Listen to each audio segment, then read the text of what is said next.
मेहमान नवाजी। ये वाकया मेरे खुद दोस्त के साथ हुआ था जब मैं, मेरा दोस्त और उसकी फैमिली सैर के लिए हुंजा गए थे। रात का दूसरा पहर खत्म होने को था। हम नारान से 12-13 घंटे का सफर करके अलीबाग पहुंचे, जो कि हुंजा का एक पुरसुकून और पहाड़ों से घिरा हुआ इलाका है। चूंकि हुंजा के लोग सिर्फ दिन में काम करते हैं और वहां सर्दी भी बेइंतहा की होती है, जिसकी वजह से वहां बहुत सन्नाटा और वहशत फैली हुई थी।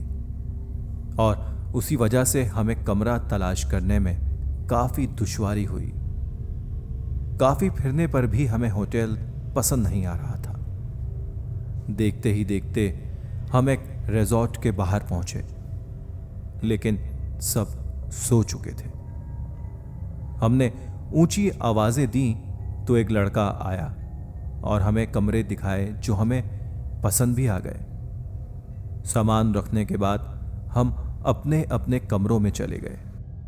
मुझे ऐसा एहसास हुआ जैसे मुझे खिड़की से कोई देख रहा हो, लेकिन जब मैंने बाहर देखा तो वहां कुछ भी नहीं था। मैंने पर्दे ठीक किए और बाहर खड़ा होकर अपने दोस्त का इंतजार करने लगा ताकि हम खाना लाने जा सकें। और उसी दौरान मुझे ऐसा एहसास हुआ जैसे कोई बिल्कुल मेरे पास खड़ा है और मुझे देख रहा है। मैंने इधर उधर अच्छी तरह देखा, लेकिन कुछ भी नहीं था। मैंने इसे अपना वहम तस्वुर किया और हम खाना लेने के लिए करीमाबाद चले गए।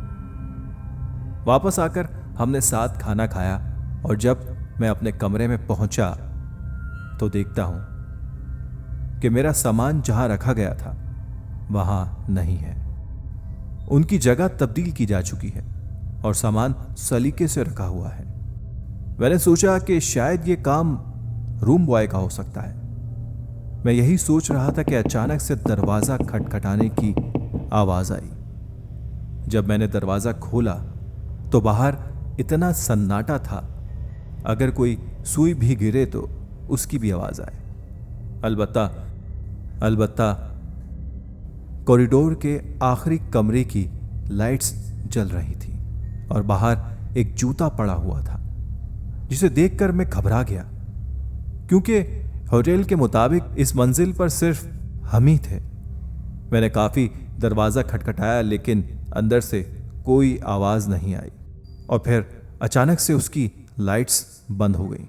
मैं डरा और वहां से तेज तेज अपने कमरे की तरफ आने लगा कि अचानक मेरी नजर बाहर बाग में लगे एक बड़े सींगों वाले मारखोर के सर पर पड़ी, जिसका मुंह मेरी तरफ ही था।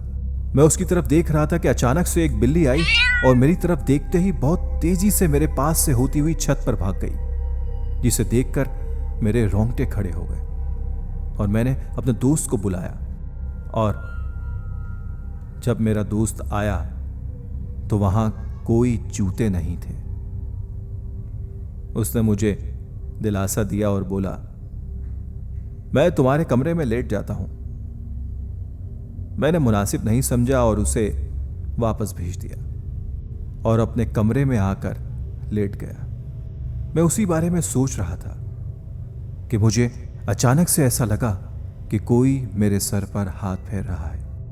मैं डर की वजह से फौरन बिस्तर से उठा और देखा तो कमरे में कोई भी नहीं था। खैर, जैसे तैसे करते मैंने रात गुजारी और सुबह उठते ही बेल बॉय को बुलाया और उससे सारी तफसील पूछी, जिस पर उसने बताया कि यहां ऐसा कुछ भी नहीं है, यह महज आपका वहम होगा। हम कई साल से हैं यहां, ऐसा तो कोई वाकया हमारे साथ पेश नहीं आया। यहां आने वाले मेहमानों के साथ भी कभी ऐसा नहीं हुआ। शायद वो हमारे कमरा छोड़े जाने की वजह से ऐसा कह रहा था, क्योंकि उन महीनों में सयाह बहुत कम आते हैं। और जब मैंने सामान का पूछा तो उसने बोला कि ये काम उसी का है। तब मैंने उसको अपने कमरे में जाने से बिल्कुल मना कर दिया, लेकिन मैं दरवाज़ा खटखटाने और लाइट्स जलने बुझने वाला मामला कैसे भूल सकता था। खैर, हमने दिन गुजारा और रात को फिर से अपने कमरे में गया तो मेरा सामान फिर से सलीके से रखा हुआ था, जिस पर मुझे बहुत गुस्सा आया और हैरानी भी हुई कि मेरे मना करने के बावजूद बेल बॉय कमरे में क्यों आया। चूंकि रात हो चुकी थी तो सोचा सुबह पूछूंगा। रात फिर किसी ने दरवाज़ा खटखटाया। डरते हुए जब मैंने दरवाज़ा खोला तो वही सन्नाटा और उसी कमरे की लाइट्स जल रही थी, जिसे देखकर मेरी सांसें बंद होने लगी और हलक बिल्कुल खुश्क हो गया। मैंने जल्दी से दरवाज़ा बंद किया, लेकिन ऐसा एहसास हुआ कि कोई अंदर आया है। मैंने फौरन घबरा कर पूछा, तुम जो कोई भी हो चले जाओ यहां से। और मैं उसी डर से बिस्तर पर लेट गया और सोने की कोशिश करने लगा। लेकिन फिर गुज़िश्ता रात की तरह मुझे ऐसा एहसास हुआ कि कोई मेरे बालों पर हाथ फेर रहा है और मुझे जोर से दबाने की कोशिश कर रहा है। खैर, वो रात मुझे मेरी आखिरी रात लग रही थी। जब सुबह हुई तो मैंने बेल बॉय को बुलाया और थोड़ा गुस्से से कहा कि मेरे मना करने के बावजूद वो कमरे में क्यों गया। उसने टाल मटोल करने की कोशिश की, लेकिन मैं काफ़ी बज़िद था। तब उसने बताया कि यहाँ एक रूहानी मखलूक रहती है जो कि उसके मुताबिक कभी इस ज़मीन की मालकन हुआ करती थी, लेकिन वो किसी को परेशान नहीं करती और बहुत कम आया होती है। और उसने कहा कि उसे ये कमरा किराए पर देना था, इसलिए उसने हमसे झूठ बोला। खैर, फिर हमने वहाँ से जाने में ही बेहतरी समझी। लेकिन जब कभी भी मुझे वो वाक़या याद आता है तो मेरे रोंगटे खड़े हो जाते हैं।